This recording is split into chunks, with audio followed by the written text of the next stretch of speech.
Akala mo healthy, pero sa video ito, sasabihin ko sa inyo ang ilang mga pagkaing dahilan kung bakit hindi ka pa rin pumapayat. Halika kayo, pag-usapan natin yan. Maraming mga pasyente na rin ang lumalapit sa akin frustrated kasi nagda-diet na nga naman sila, wala na silang rice, wala na rin chichirya, pero hindi pa rin sila pumapayat. Ang dahilan?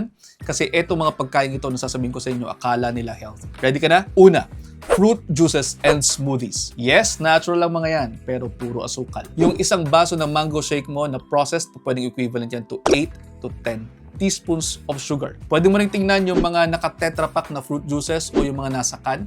Minsan nakasulat dyan 38 grams sugar. Minsan nakalusulat din dyan 138 calories na po pwedeng taken kapag nanonood kayo ng Netflix at mauubos ninyo sa opening credits pa lamang. Hindi mo namamalayan, 2, 3 hanggang 4 na cans na pala ang nauubos ninyo. Pero wala yan fiber, kaya sobrang bilis magpa-spike ng blood sugar ninyo at sobra ding mabilis na magpataas ng inyong caloric intake. Ang alternative dito, mag-whole fruits na lamang kayo kung gusto nyo talaga ng lasa ng prutas kasi less ang calories niyan, less din ang sugar, more fiber pa. Pangalawa, mga granola and cereals. Akala mo pang fit yan pero madalas puro oil and additives. Yung isang cup niyan, pwede magbibigay sa inyo ng around 400 to 500 calories nang hindi kayo nabubusog. Better alternative dito ang nuts in controlled portion o kaya oats and chia seeds. Kung sasabihin na pang mayaman, huwag na lamang kumain ng granola and cereals. Uminom ng tubig, wala pang calories. Pangatlong pagkain na pwede nagpapataba sa iyo, flavored yogurt.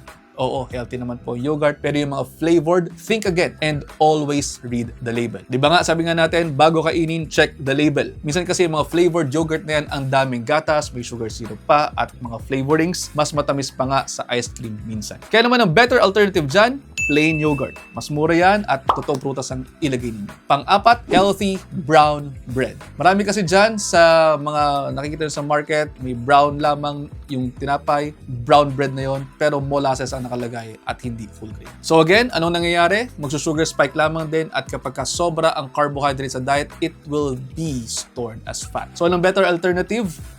Read the label and make sure na whole grain bread yan. And lastly, pang-limang maaaring nagpapataba sa iyo, milk tea and coffee drinks. Nasa around 400 to 600 calories ang isang inuman yan. Again, yung iba, minsan nakakadalawa o nakakatatlo pa niyan sa isang araw. Ang isang serving nga ay para ka na rin kumain ng isang full meal without the nutrients. Isipin nyo lamang kung ilang cups ng gulay ang pwede mailagay sa 600 calories. Meron ka pang whole grain rice, lean protein, at prutas. Pero nangyayari, nilalagok nyo lamang sa isang serving ng iced blended frappuccino ninyo. Tataas talaga ang caloric intake nyo kapag ganyan, huwag nang magtaka. Tandaan po ang realidad na weight gain is not always about big meals. It is about hidden calories na hidden enemies nyo rin. Kung gusto niyo pumayat without suffering, science-based po tayo. Check the label, choose whole foods, prioritize protein, and stop drinking your calories. Kumbaga, eat smart.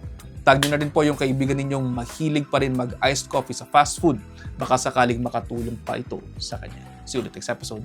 Ingat.